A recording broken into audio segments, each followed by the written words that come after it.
ব্যবহার করেছো। যখন আমার আব্বা বলে দিয়েছে ঘরের চৌকাঠখানটা বদলে দিও, জেনে নাও তোমার ব্যবহার চরিত্রতে আমার আব্বা খুশি হয়নি, যার কারণে তোমাকে তালাক দেওয়ার কথা বলে গেছে।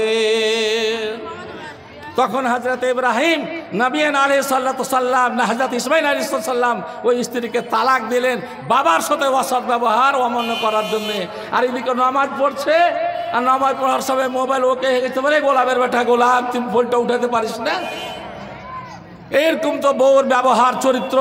এইবার হযরত ইব্রাহিম নবী আলাইহিস সাল্লাতু সাল্লাম কয়েক বছর পরে ফের ইব্রাহিম আলাইহিস সাল্লামের ইসমাঈলের বাড়ি যাচ্ছেন। যাওয়ার সময় হযরত সারাকে বলছেন, সারা বলছেন ও স্বামী তুমি যাবে ইসমাঈলের ওখানে দেখা করার জন্যে, আমার একটা কথা আছে, যদি আপনি আমার এই শর্তটাকে মানেন তাহলে আপনি যেতে পাবেন। হযরত ইব্রাহিম বলছেন বলো তোমার শর্ত কি? স্বামী গো তুমি ইসমাঈলের বাড়ি যাবে বটে ঠিক, আমার কোনো বাধা নয়, কিন্তু ইসমাঈলের বাড়িতেই এই উট থেকে নেমে ইসমাঈল ঘোড়া থেকে নেমে ইসমাঈলের বাড়িতে নেমে তোমাকে থাকতে হবে না, জমিতে তুমি পা দিতে পাবে না। ইব্রাহিম বললেন ঠিকই আছে। হযরত ইব্রাহিম আলাইহিস সালাম বলছেন কে গো বাড়িতে কি ইসমাঈল আছে? একটা মহিলা বের হয়ে বলছে কে গো? বলে ইসমাঈল নাই বাড়িতে। বলে না আব্বা ইসমাঈল আমার স্বামী তো বাড়িতে নাই, আপনি কোথা থেকে এসেছেন বসেন, আপনার আমি পা হাত ধইয়ে দিই, আপনি খুব বৃদ্ধ মানুষ, খুব ভালো মুসাফির ভালো মানুষ দেখে লাগছে, যার কারণে আপনার আমি সম্মান খাতির তাওয়াজ্জা করব, আমি খাওয়ার কিছু ব্যবস্থা দিচ্ছি আপনি খান, আমার স্বামী হতে পারে কিছুক্ষণের মধ্যে চলে আসবে। হযরত ইসমাঈলের স্ত্রী খুব খাতির ভক্তি করার চেষ্টা করছেন। ইব্রাহিম বলছেন কি মা আমি ইসমাঈলের সঙ্গে দেখা করতে এসেছি বটে ঠিক, কিন্তু আমি আমার স্ত্রী সারার সঙ্গে আমি কথা বলে এসেছি, কথা বলে ওয়াদা করে এসেছি। আমার স্ত্রী বলে দিয়েছে তুমি এই সাওয়ারের ওপর থেকে জমিতে পা দিতে পাবে না। হযরত ইসমাঈলের স্ত্রী বলছেন ও আব্বাজান, যখন আমার শাশুড়ি মা যখন এই কথা বলেছে তা আমার শাশুড়ির মার কথাকে আমি অমান্য করতে দেব না। ও আমার আব্বাজান আপনি এই উটের ওপরে ঘোড়ার ওপরে আপনি সাওয়ার হয়ে থাকেন, আমি দুখানা পাথর এনে দিচ্ছি, আপনি এই পাথরের ওপরে দুই পা খানাকে রাখেন। আর এই দুই পা খানাকে যখন হযরত ইব্রাহিম নবী আলাইহিস সাল্লাতু সাল্লাম সাওয়ারের ওপর থেকে যখন ইটের যখন পাথরের ওপরে পা দুখানা দিলেন, হযরত ইসমাঈলের স্ত্রী তার বৌমা এসে হযরত ইব্রাহিমের পা দুখানাকে ধইয়া দিয়ে মাথার চুল দিয়ে কাপড় দিয়ে তার পা দুখানাকে মুছিয়ে দিলেন। হযরত ইব্রাহিম বলছেন মা তুমি থাকো এখানে, আমি তো ইসমাঈলের আব্বা, আমার ছেলেকে বলে দিও এই বাড়ির চৌখাট খুবই সুন্দর, খুবই মানে ভালো, এতখানি কথা তুমি সংবাদ জানিয়ে দিও। তাহলে বোঝা গেল ওই বউয়ের মতন বউ হওয়া চাই না, নামাজ পড়ছে ফোন লাগাইছে বারবার, আর ওদিকে বলছে কি গোলামের বেটা গোলাম, তোর ফোন উঠাবে তোর শক্তি হয় না, তাকত হয় না। এরকম বউ মার থাকলে মানুষের অভাব হবে, কষ্ট হবে, কোনোদিন শান্তি পাবে না। ভাইরা বলার কথা হলে এটা আমি বলতে চেয়েছিলাম, নামাজের কথা, নামাজ যেন আমরা যেন হুজুরের তরিকা মতন আল্লাহ নবীর তরিকা মতন যদি আমাদের নামাজ না হয় তাহলে নামাজ আল্লাহ কখনো আমাদের কবুল করবে না। জমিতে খুব চাষ দিলেন, বিছন খাদ দিলেন, পানি পাঠালেন, বিছন যদি না দেন ফসল হবে না। ওরকম নামাজে যদি দোয়া তাবিজ ভালো হয়ে না হয় তাহলে তোমার নামাজ হবে না। বসার তরিকা হুজুরের মতন, দাঁড়িয়ে থাকার তরিকা হুজুরের মতন, রুকু করার তরিকা হুজুরের মতন। মান সাল্লা বেগাইরে ওয়াক্তেহা। ভাইরা নামও একটু পানি দাও তো গো। মান সাল্লা বেগাইরে ওয়াক্তেহা, আল্লাহ নবী বলছেন বিনা ওয়াক্তে নামাজ হবে না। তো এখন ফজরের নামাজ, কম্পিউটারের যুগ, তখনকার যুগ এখনকার যুগে ফরক আছে। এখন সব কিছু মানুষ জানতে পারছেন। 5:05 এত 4 মিনিটে কালকে সকালে ফজরের ওয়াক্ত শুরু হবে, 5:04। কিন্তু আমার এই উত্তর দিকের মসজিদ থেকে আজান আছে 4:45, কোনোদিন 4:40। হুজুর বলছেন মান সাল্লা বেগাইরে ওয়াক্তেহা, যদি ওয়াক্তে না হয়, টাইম না হয় তো নামাজ হবে না। তো তুমি নামাজ পড়বা তোমার মনে, না যেটা টাইম আল্লাহর রসুলের টাইম দেওয়া আছে, সেই টাইমে তুমি নামাজ পড়বা। মনে করছো কি ফজর চাদর পেয়েছি, বহু উড়িয়ে দিয়েছে, বহুর সাথে রাগারাগি হয়ে গেছে, ভক করে উঠে উঁচু করে যা আজান শুরু করে দিল।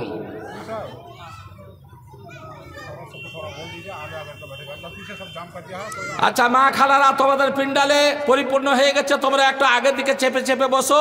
মা খালারা, তোমরা একটু আগের দিকে বেড়ে এসো, জায়গার খুব অভাব, তোমরা আগের দিকে বেড়ে এসে বসো, ঝগড়াঝাটি করিও না।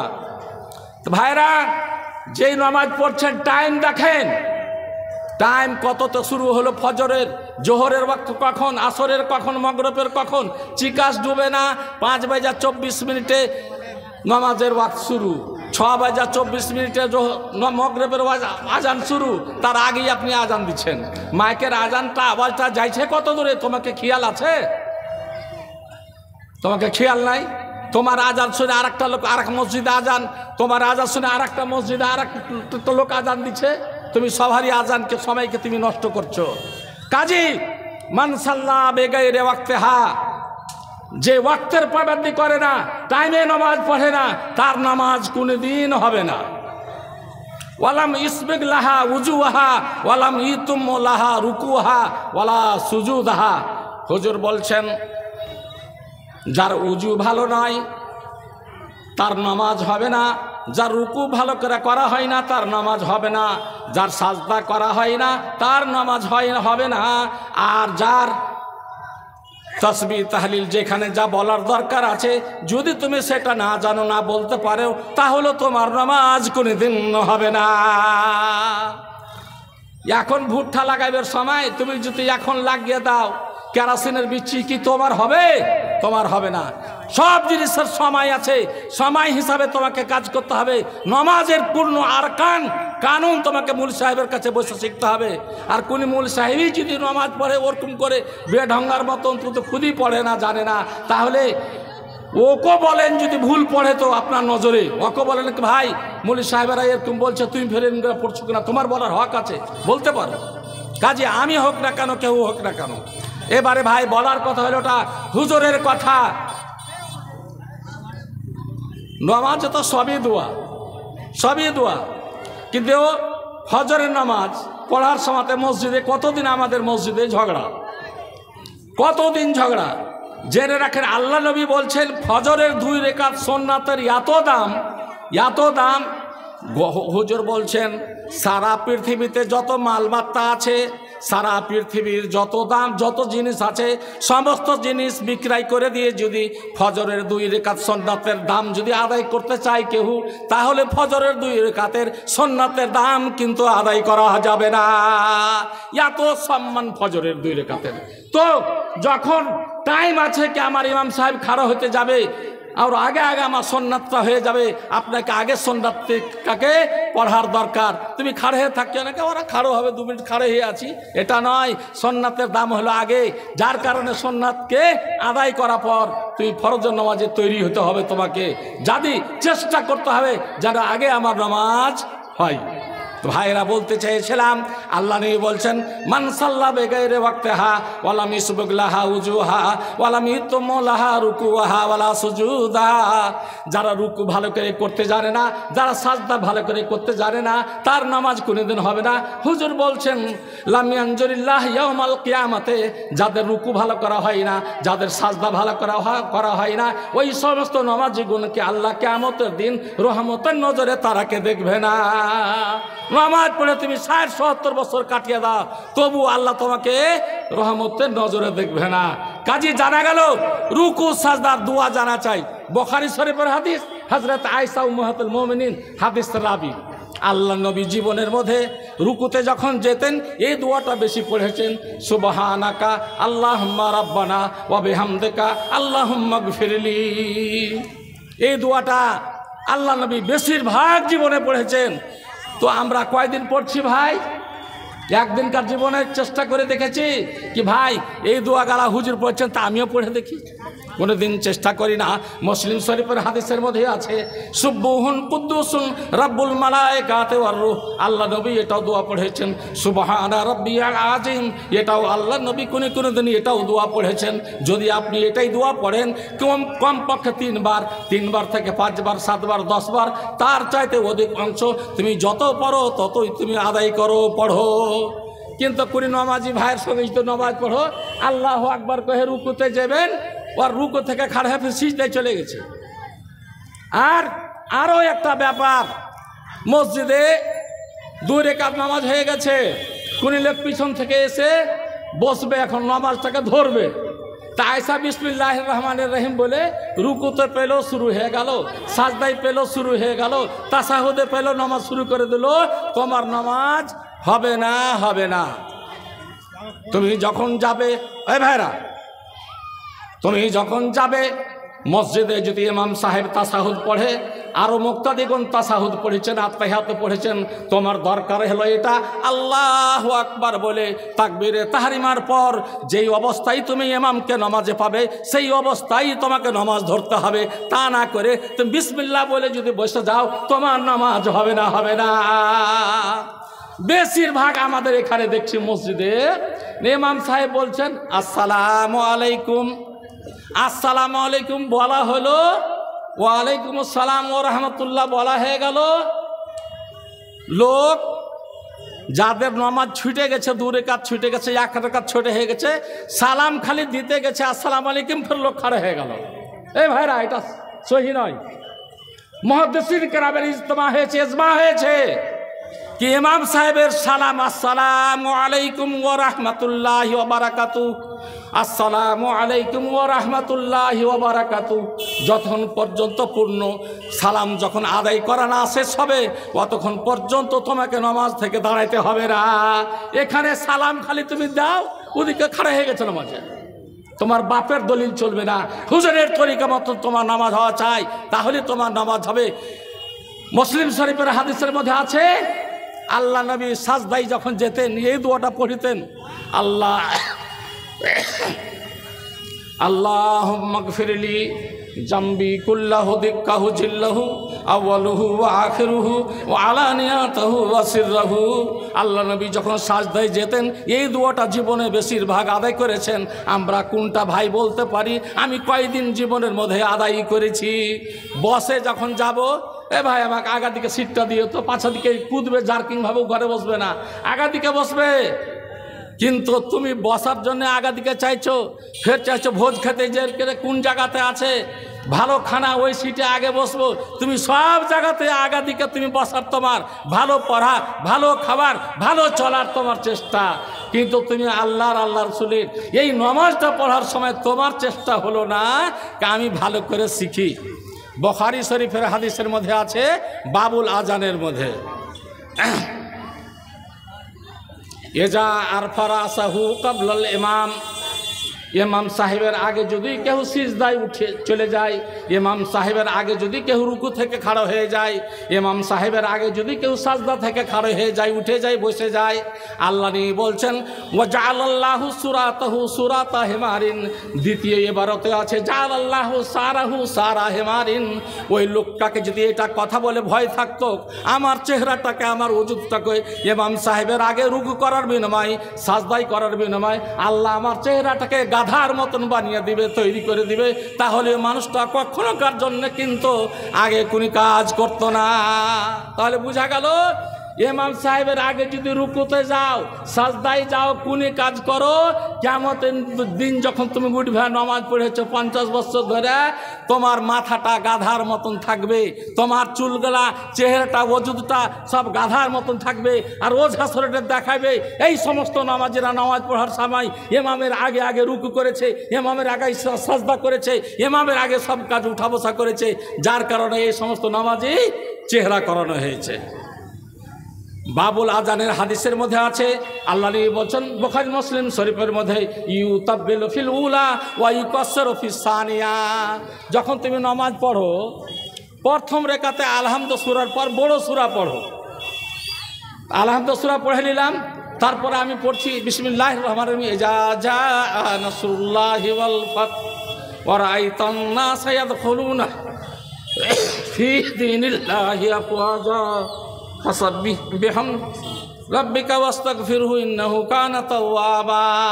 রুকুতে গেলেন, আর যদি তা না করে আলহামদু সূরা পড়ার পর আপনি পড়ে নিলেন বিসমিল্লাহির রহমানির রহিম, কুল হুয়াল্লাহু আহাদ আল্লাহুস সামাদ লাম ইয়ালিদ ওয়া লাম ইউলাদ ওয়া লাম ইয়াকুল লাহু কুফুয়ান আহাদ। রুকুতে চলে গেলেন, আর ফের দ্বিতীয় রেখাতে যখন আপনি নামাজ শুরু করলেন বিসমিল্লাহ বলে আলহামদু সূরা পড়ার পর তাব্বাত ইয়াদা ইজা জা সূরা কুল আইয়ুহাল কাফিরুন আলাম তারা সূরা যদি পড়েন তাহলে আপনার নামাজ কিন্তু দুরুস্ত হলো না। কেন? আল্লাহ নবী বলে দিয়েছেন ইউতাব্বালু ফিল উলা, প্রথম রেখাতে তোমাকে বড় সূরা পড়তে হবে, তার পরবর্তী রেখাতে ওর চাইতে ছোট ছোট সূরা পড়তে হবে। আর যখন তুমি কোরআন পড়বে ইন্নাহু কোরআন তারতিলা, ওপর থেকে কোরআনকে পড়ে তোমাকে নিচে ভাবে আসতে হবে। তুমি আগেকার রেখাতে কুল আউযু বিরাব্বিন নাস তুমি পড়িতে পারো না, আর দ্বিতীয় রেখাতে কুল আউযু বিরাব্বিল ফালাক তোমাকে পড়িতে হবে না। আগে কুল আউযু বিরাব্বিল ফালাক, তারপরে কুল আউযু বিরাব্বিন নাস। যদি তুমি কুল আউযু বিরাব্বিন নাস পড়ে নিয়েছো তাহলে তার পরবর্তী দ্বিতীয় রেখাতেও তোমাকে কুল আউযু বিরাব্বিন নাস পড়িতে হবে। এর আগে কোনো সূরা নাই, যার কারণে তোমাকে ওই সূরাকে ডাবল রিপিট করতে হবে, না হলে তোমাকে ওপর থেকে কোরআন পড়ে আসতে হবে। এই হলো বুখারী শরীফের হাদিসের সারমর্ম। তো ভাইরা, আমি বলতে চাইছিলাম আল্লাহ নবী বলে দিলেন। আগো কে বললেন আমাকে এটা কথা? কালাকস্থানের কথা আমি তো করতে পারবো না, ভালো শরীর চলে না। আর কাউকে দেন বাবু।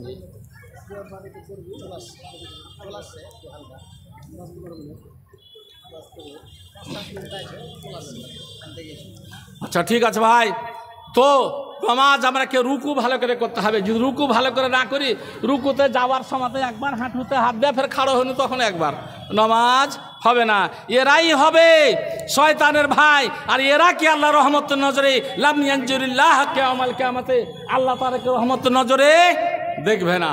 তাহলে ভাইরা, বন্ধুরা, মায়েরা, খালারা, আমাদের নামাজ হুজুরের তরিকা মতন হওয়া চাই, নামাজ আমাদের শুদ্ধ হওয়া চাই।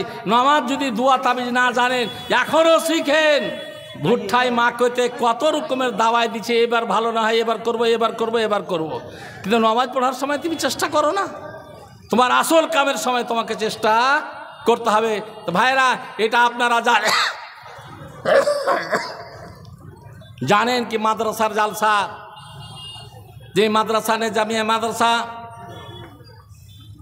এই মাদ্রাসার উন্নতির জন্য এত পরিশ্রম, আপনাদেরকে নিমন্ত্রণ, আপনাদের কাছে দাওয়াতনামা পৌঁছানো হয়েছে গাড়ির দ্বারায়, মাইকে দ্বারায়, বাড়ি বাড়ি, কে মাদ্রাসার এটা জালসা। তো যে ভাইরা যে নিয়াতে এসেছেন এই মাদ্রাসায় যা কিছু পারবেন দান করে যাবেন, এটাই হলো আমার অনুরোধ। তা আমি এই কমিটির পক্ষ থেকে যদি কেউ দেওয়ার থাকেন তো এসে কিছু দিতে পারেন, না হলে পরবর্তী বক্তা আসছেন উনি কালেকশন মানে করবেন। তো ভাই, আমার বলার উদ্দেশ্য হলো এটা, নামাজ এই ভাইরা আজকে বড় জালসা একটু বলে দিই, যারা বুড়া মানুষ আছে যারা দোয়া পড়ছে, এখন মাকতাবে আমি কনভেন্টে পড়াচ্ছি, ছেলেরা দোয়া ভুল পড়ছে। কি খালু? ওরে বাস, আমার খালু বালুবাড়ি থেকে এসে 500 টাকা দান করেছে। আল্লাহ আমার খালুর দানকে তুমি কবুল করো, আমার এই খালুকে জান্নাতবাসী করিও। আমার খালু হজ করেছে, আল্লাহ তার হজকে আল্লাহ কবুল করি, তাকে জান্নাতবাসী করিও, আমিন বে রহমতিকা ইয়া আরহামার রাহিমিন। তো বলতে যাচ্ছিলাম কি আমি কথা, কি আল্লাহুম্মা সাল্লি আলা মুহাম্মদ। আমার শীষ মোহাম্মদ ভাই 500 টাকা করেছে দান, তার কবুল করে হে রহমান। ওহে আল্লাহ বারিক আল্লাহ মেহর করিয়া শীষ মোহাম্মদের ভাই তুমি দান তুমি লোহ কবুল করিয়া, আপদ বিপদ হতে রাখো গো বাঁচাইয়া, ইমান আমানে তারে কায়েম রাখিবে, রোজি রোজগারে তার বরকত দিয়ে, তাহাবাদে একজন টাকা উপাচা, তাহাবাদে আমার মিতা মোহাম্মদ সুলতান রাহিমনি থেকে আসিল 500-1500 টাকা এ জালসায় দান করে গেল। আত্মীয় স্বজন তার যত জাহানো ছাড়িল, তার গিনে অর্ধেক গিনে গিয়েছে কবরেতে, কবর তার আলো করো খোদা তার তামে স্বামীর দানের বিনিময়েতে, আমিন আমিন বলি আমিন আমিন, সুখর জীবন দাও রাব্বুল আলামিন। তাহাবাদে আমার মামা হাজি আবুল কাসিম সাহেব টাকা দিল 1000 টাকা, মাফ করে দাও খোদা জীবনের খাতা, ঘর বাড়ি তার তুমি করে দাও পাখা, দেখাও তাহাকে তুমি জান্নাতের পথে রেখা। আমিন আমিন বলি আমিন আমিন, সুখর জীবন দাও রাব্বুল আলামিন। আমার ভাই রাহিবুনি থেকে এসে দিল পয়সা মুঠ ভরা, মনের আশা তার তুমি করে দিও পুরা। আমিন আমিন বলি আমিন আমিন, সুখর জীবন দাও রাব্বুল আলামিন। এই ভাই রবাজিরা, একটা কথা কান খুলে শোনো।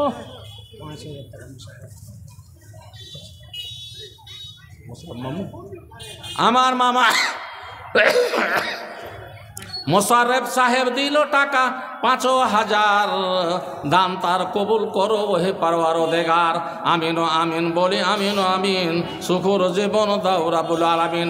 মাতা পিতা গেছে তার কবরেতে, কবর তার আলো করো তোমারই রহমতে, বা তার শান্তিতে রাখো খোদা তোমারই দয়াতে। আমিন আমিন বলি আমিন আমিন, সুখর জীবন দাও রাব্বুল আলামিন। তাহাবাদে একটা ছেলে দিল ২০০ টাকা, মাফ করে দেহ খোদা জীবনের খাতা। তাহাবাদে একজন দিল ১০০ টাকা দেয়, দান তার কবুল করো ওহে দয়াময়। আপদ বিপদ হতে মুক্তি যেন পাই। ভাইরা, যতদিন আপনি নামাজ পড়েছেন একটা দুরূদ শরীফ পড়ে আসছি আমরা। দুরূদ শরীফের মানে আগত জানার দরকার আছে। যদি না বুঝতে পারেন তাহলে আপনার নামাজ কি হবে শুনালেন। আল্লাহুম্মা সাল্লি আলা মুহাম্মদ ওয়ালা আলি মুহাম্মদ, যদি এরকমভাবে দরুদ শরীফকে পড়ে আসে থাকেন তাহলে আল্লাহ নবীকে বাদদুয়া দেওয়া হয়েছে, ইব্রাহিম নবীকে বাদদুয়া দেওয়া হয়েছে, তার আলা আইয়ালকে বাদদুয়া দেওয়া হয়েছে। যার কারণে তুমি সব দিন ৫ ওয়াক্ত নামাজে গুনাহ কামিয়েছো, তোমার খাতায় গুনাহ পূর্ণ হয়ে গেছে, তোমার জান্নাত যাওয়ার কোনো আশা হবে না। আল্লাহুম্মা সাল্লি আলা মুহাম্মদ ওয়ালা আলি যদি পড়ে থাকেন, তোমার নামাজ তো হয়নি, তুমি আল্লাহ নবীর আহলে আইয়ালের প্রতি বাদদুয়া করেছো, তুমি গুনাহে ভরপুর হয়ে গেছো। ওই জায়গাতে দোয়া পড়তে হবে, আল্লাহুম্মা সাল্লি আলা মুহাম্মদ ওয়া আলা আলি মুহাম্মদ। আল্লাহ নবীর প্রতি তুমি দয়া নাজিল করো, রহমত নাজিল করো, নবীর বংশধারের প্রতি তুমি রহমত নাজিল করো। কিন্তু যদি ওয়ালা বলে থাকো তাহলে তুমি গুনহার কাম করেছো, আলা বলে থাকো তাহলে গুনহার কাম করেছো।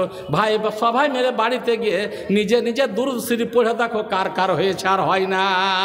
আমি চ্যালেঞ্জ করে বলতে পারি ১০০ মানুষের মধ্যে ৯৯ মানুষের ভুল। যার কারণে এই ভুলটা যদি তুমি এখনও সংশোধন না করে থাকো, আল্লাহর কাছে তুমি ক্ষমার প্রার্থী হও। আল্লাহ গো, আমি যত দুনিয়া দরুদ শরীফ পড়ে আসলাম নামাজে, আমি না জানা হিসাবে ভুল করে দিয়েছি, আল্লাহ তুমি ক্ষমা করে দাও। এখন থেকে কালকে সকাল থেকে আমি ভালো আলেমের কাছে দোয়াটা শিখবো। আপনার বাড়িতে মেয়ে মাদ্রাসায় পড়ে, ওর কাছে শিখো, তোমার ছেলের কাছে শিখো। এখন জন্মস্থানে যে ছেলেরা পড়ে তাদের দোয়া কিন্তু সহি আছে, কাজী শিখো। ভাই আরো একজন দিল ১,০০০ টাকা, মাফ করে দাও খোদা জীবনের খাতা, ঘর বাড়ি তার তুমি করে দাও পাকা, দেখাও তাকে তুমি জান্নাতের পথে রেখা। আমিন আমিন বলি আমিন আমিন, সুখর জীবন দাও রাব্বুল আলামিন। রে আবদ মনে কিছু পুঞ্জি সঙ্গে করে আমার বাজি ২,২৫০ টাকা দিল আমার বাবজি মেহের আলী। উনি জালসায় দান দিতে রইল না খালি, প্রত্যেকে জালসায় দান দিয়ে পুরাইল আমার বাবজি পালি। টাকায় দিল এই মাদ্রাসায়, টাকায় সেই ২৫ দান তার কবুল করো রাব্বুল আলামিন। তা সেই দিল জান্নাতের ফিস, আহে খোদা তারে তুই জান্নাত দিয়া দিস। আমিন আমিন বলি আমিন আমিন, সুখর জীবন দাও রাব্বুল আলামিন। আল্লাহুম্মা বারিক লাহুম ফিমা রাযাকতাহুম ওয়াগফির লাহুম ওয়ারহামহুম। তাহাবাদে ১০০ টাকা, মাফ করে দাও তার জীবনের খাতা, ঘর বাড়ি তার তুমি করে দাও পাকা। আমিন আমিন আমিন আমিন সুম্মা আমিন। ভাইরা, বক্তা আসতেছেন, আপনারা যদি কিছু পারেন অল্প করে দিয়ে যান, এদিকে কাজটা হোক। যেটা আসল মাদ্রাসার জালসার এদিকে কিছু দয়া রাখেন করেন, আর এদিকের কাজটা মানে মূল সাহেব মৌলানা সাহেব তো আসতে আছেন। কার এটা গো? তোমারই? আমার জুবের আলী সাহেবের ছেলে দাদু দাদির নামে মনে হয় ২,০০০ টাকা দান করেছে।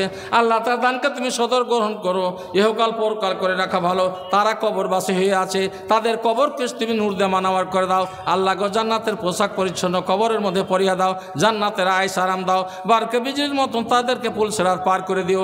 আমিন আমিন বিরহমাতিকা ইয়া আরহামার রাহিমিন। আল্লাহুম্মা বারিক লাহুম ফিমা রাযাকতাহুম ওয়াগফির লাহুম ওয়ারহামহুম। আর ওই একজন 500 টাকা দেয়, দান তার কবুল করে হে দয়াময়, আপদ বিপদ হতো মুক্তি যেন পায়। আল্লাহুম্মা বারিক লাহুম ফীমা রাযাকতাহুম ওয়াগফির লাহুম ওয়ারহামহুম। এর অবদ মন কিছু পুঞ্জি সঙ্গে করে নে, যারে আপন বলিস রে তুই আপন নই তো তোর সে।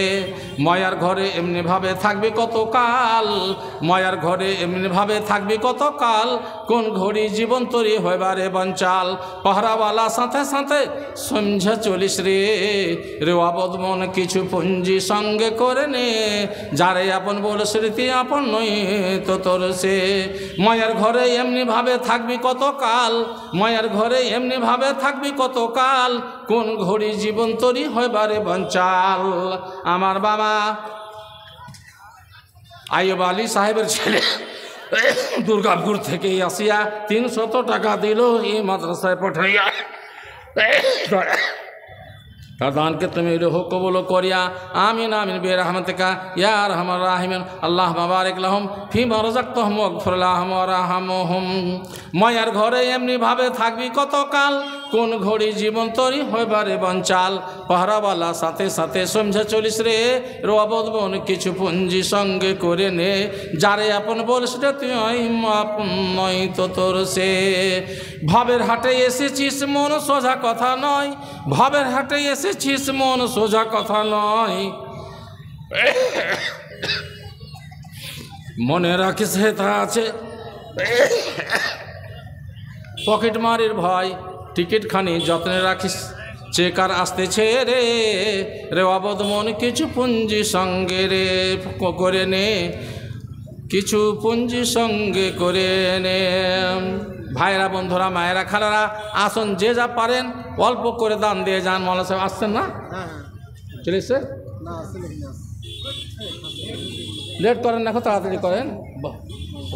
তো ভাইরা বন্ধুরা মায়েরা খালারা বোনেরা আসেন, যে দিবেন তো দেন, মৌলানা সাহেবের হাতে দিবেন, বাকি আপনারা ধৈর্যশীলে বসেন। জাড়ের সময় মধ্যখানে খুব ফাঁক জায়গা না থেকে ঘন করে চেপে চেপে বসেন, পিছেকার লোকজনকে জায়গা দেন। মা খালারা তোমাদের পিণ্ডালে খুব ভিড় শুনছি, তোমরা আগে দিকে চেপে চেপে বসো। কাহারি কিছু গহনা খোলাখুলি, মোবাইল কাড়াকাড়ি, কাহারি সাথে চিঠি কাটাকাটি খবরদার করিও না। নীরব হয়ে ধৈর্য হয়ে বসে থাকো। আল্লাহ রসুলের বাণীকে শোনার জন্য এসেছো, নেকি করার জন্য এসে নেকি নাও। এ দুনিয়া রবে না আছে জানা, এ দুনিয়া রবে না আছে জানা, হবে হবে গো ফানা ফানা।